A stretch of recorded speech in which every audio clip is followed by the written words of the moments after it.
कद्दूअ जा ॿिज सिहत जे लाइ इंतिहाई अहम तरीन खुराक मां हिकु आहिनि। कद्दू जे ॿिजनि में अहम विटामिन्स, मादनियात ऐं एंटीऑक्सीडेंट्स मौजूदु हूंदा आहिनि जेके जिस्म खे मज़बूत करण में वॾी मदद कनि था। कद्दूअ जे ॿिजनि जो रोज़ानी इस्तेमालु सिहत लाइ कहिड़े फ़ाइदनि वारो आहे, अॼु असां अव्हांखे उन्हनि बाबति ॿुधाईंदासीं। कद्दू जे ॿिजनि में मौजूदु मैग्नीशियम, पोटेशियम, आयरन ऐं ॿियूं मादनियात जिस्म खे ताक़त फराहम करण में अहम किरदारु अदा कनि थियूं। इहे ॿिज वॾी उमिरि तोड़े ख़ासि करे नौजवाननि लाइ एनर्जी लेवल वधाइण लाइ इंतिहाई अहम आहिनि। कद्दू जे ॿिजनि में ओमेगा 3 ऐं फैटी एसिड्स दिलि जी सिहत खे बहितर बणाइनि था।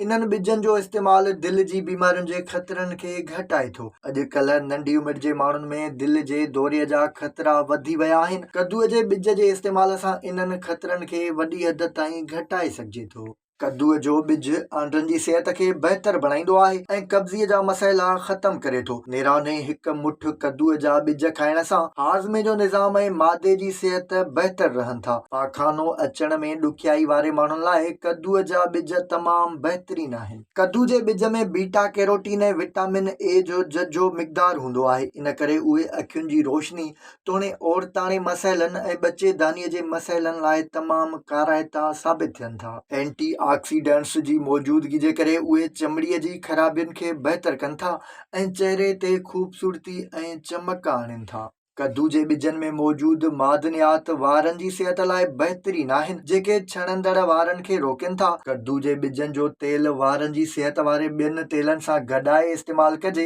त उहे वार छणण वारनि जी रुखाइप ऐं वारनि जी मज़बूतीअ लाइ बहितरीन आहिनि। कद्दू जे ॿिजनि जो पाणी ठाहे बि पी सघिजे थो जेको सिहत लाइ इंतिहाई फ़ाइदनि वारो हूंदो आहे। इन लाइ हिकु मुठ कद्दूअ जे ॿिजनि खे धोई साफ़ करे ब्लेंडर में विझी उन्हनि जो पाउडर ठाहियो। हिकु कोप पाणी खणो, अधु चमचो पीठल सुंढ ऐं थोरे मिक़दार में हेड विझो।